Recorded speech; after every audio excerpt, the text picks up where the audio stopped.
Halo, selamat siang. Saya selaku koordinator dari kelompok keadilan sosial.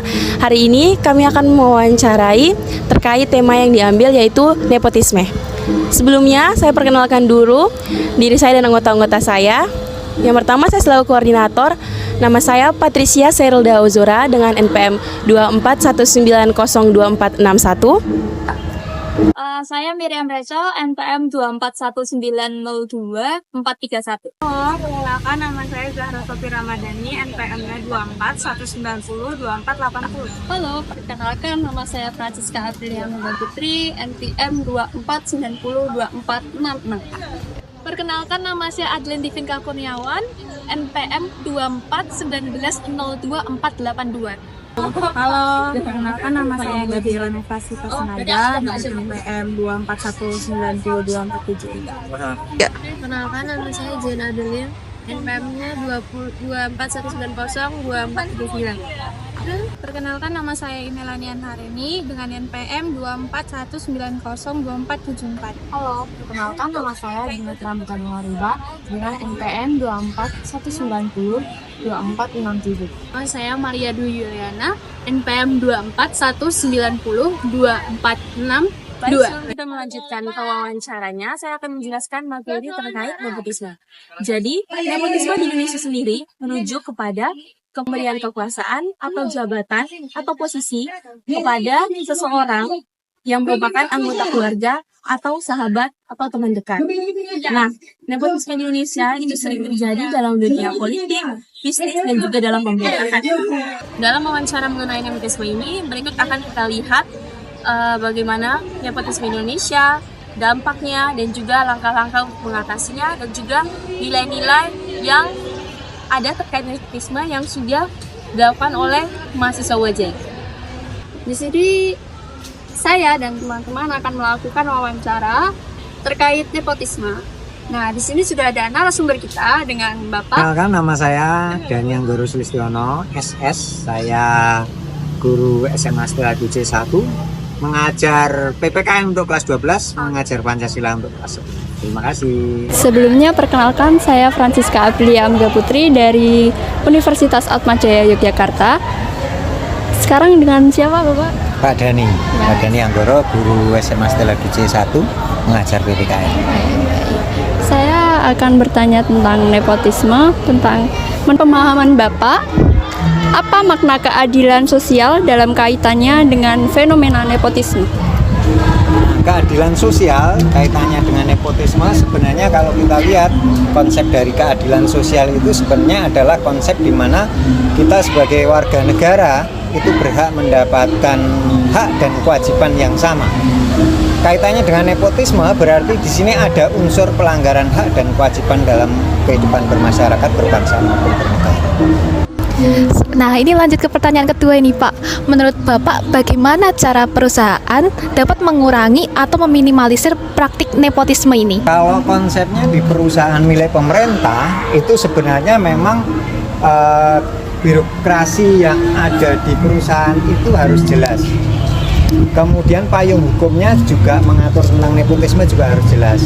Tetapi untuk di perusahaan swasta ini memang agak susah, mengingat bahwa company-company itu kan kadang milik ownernya adalah milik perorangan. Kalau sudah menjangkau milik perorangan, itu adalah hak dan kewenangan ada di ownernya. Kalau kita bicara masalah perusahaan pemerintah, ya harusnya adalah payung hukumnya jelas, aturan-aturan hukumnya jelas, gitu, sehingga bisa meminimalis terjadinya nepotisme. Menurut Bapak, apakah nepotisme bisa dianggap etis dalam bisnis keluarga dan mengapa? Kalau bicara bisnis keluarga berarti bahwa perusahaan atau bisnis itu adalah milik kelompok tertentu atau keluarga. Nah, kalau menurut saya kalau sudah masuk pada ranah keluarga, sedikit atau banyak yang namanya nepotisme itu pasti ada, dan menurut saya itu adalah sesuatu hal yang umum terjadi. Karena apa? Karena kita sebagai orang luar kadang tidak bisa mengintervensi aturan-aturan yang dibuat dalam keluarga itu sendiri. Karena biasanya kalau perusahaan keluarga itu kan mau tidak mau sedikit banyak pasti ada unsur pewarisan, ada unsur relasi, ada unsur kekerabatan, sedikit atau banyak pasti ada di dalam. Peraturan hukum di Indonesia mengatur Sebenarnya dari perangkat hukum yang ada yang mengatur nepotisme itu sudah sejak reformasi itu sudah dibuat. Cuman dalam hal ini perangkat hukum yang sudah lengkap, tapi kalau tidak ditunjang dengan penegak hukum yang konsisten dalam melaksanakan hukum, ya percuma. Sebenarnya kalau di Indonesia itu semuanya sudah diatur, tetapi kalau sudah terkendala, terutama sedikit banyak intervensi penguasa, ya, pemilik kekuasaan atau orang yang berpengaruh dalam pemerintahan, ya hukum yang berlaku seolah-olah bisa diputarbalikkan gitu loh. Jadi menyangkut perangkat hukum di Indonesia sudah lengkap, sudah bagus, tetapi penegak hukumnya, kemudian intervensi dari penguasa itu juga berpengaruh. Konsisten tidaknya nanti pelaksanaan hukum di Indonesia. Untuk pertanyaan selanjutnya nih Pak, menurut Bapak apa sih perbedaan antara nepotisme dan favoritisme kalau itu dalam lingkup tempat kerja? Kalau nepotisme itu lebih mengutamakan faktor kekerabatan, kekeluargaan, saudara yang dipaksa dalam tanda kutip untuk menduduki jabatan tertentu, mendapatkan pekerjaan tertentu atau mendapatkan fasilitas tertentu. Sedangkan kalau favoritisme itu terlepas apakah ada unsur keluarga atau tidak, tetapi dia memiliki kelebihan, ya, sehingga dari segi kemampuan favoritisme itu cenderung lebih baik dibandingkan nepotisme gitu. Jadi unsur kapasitas, kemampuan, kapabilitas itu lebih dimiliki dibandingkan yang nepotisme. Pertanyaan selanjutnya ya Pak, menurut Bapak bagaimana cara karyawan untuk menghadapi situasi di mana nepotisme ini terjadi di dalam tim mereka? Kalau menurut saya, kalau sebagai karyawan ya paling tidak harus dioptimalkan kemampuannya. Kalau ada teman atau tim kita itu yang bagian dari nepotisme, ya kita mengupayakan mencoba mengeksplorasi kemampuannya. Kita bukan berarti anti terhadap dia, tidak, tetapi karena kita itu satu tim, ya diupayakan bahwa kita kerja kelompok, harapannya bahwa unsur-unsur nepotisme itu bisa dihilangkan dengan mengeksplorasi kemampuan secara personal, sehingga di situ akan bisa dibuktikan apakah dia itu memang memiliki kemampuan atau hanya karena faktor keuntungan dari adanya koneksi dengan atasan atau apa, bisa dibuktikan di sini. Baik, menurut Bapak, apakah nepotisme itu selalu berdampak negatif atau ada kondisi tertentu di mana nepotisme itu bisa dianggap wajar? Kalau nepotisme itu dipergunakan untuk suatu hal-hal yang bermanfaat untuk kepentingan bangsa dan negara, masih ada sisi positifnya. Tetapi kalau nepotisme itu hanya untuk kepentingan keluarga, keuntungan pribadi atau golongan, itu cenderung ke arah negatif. Seperti banyak kita ketahui akhir-akhir ini banyak kan orang-orang tertentu yang memanfaatkan karena mungkin ada hubungan dengan penguasa dan lain sebagainya, sehingga dia mendapatkan sesuatu hal yang lebih, entah itu jabatan, entah itu fasilitas. Nah kalau seperti ini, ya memang kalau menurut saya agak berkonotasi negatif, tetapi tidak semuanya gitu loh. Tapi ada juga yang memang karena faktor tertentu seseorang mendapatkan jabatan atau kekuasaan, tapi kalau kinerjanya bagus, it's okay, masih bisa ditolerir gitu.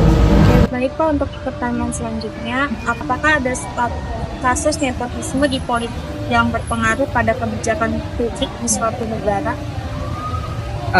Pada dasarnya ya, kalau menurut saya hampir di negara manapun ya namanya nepotisme mungkin masih ada, apalagi di Indonesia ini.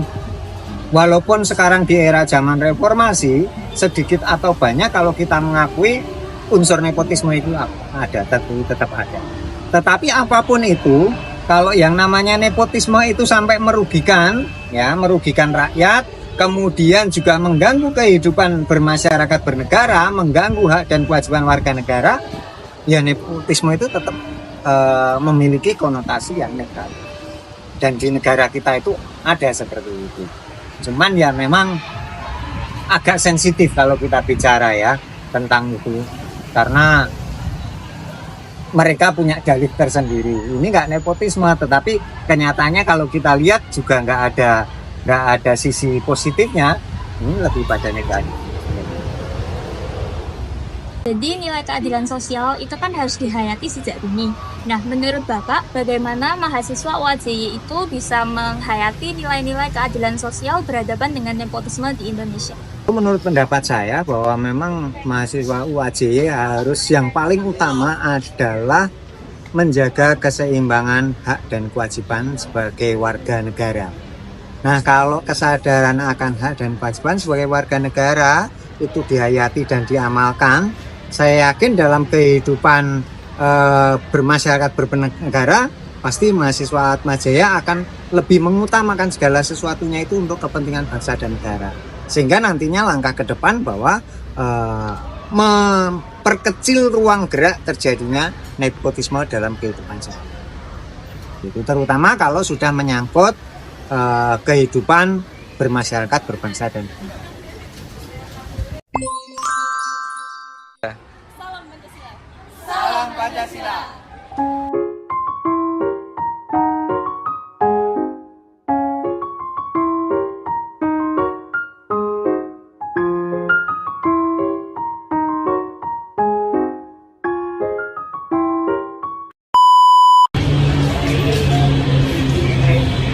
Sudah, Pak. Ada pertanyaan? Sebentar. Sosial yang berkaitan dengan Pancasila bukan?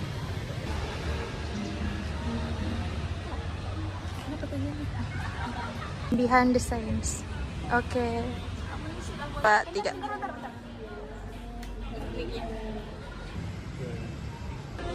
Udah sampai, Pak.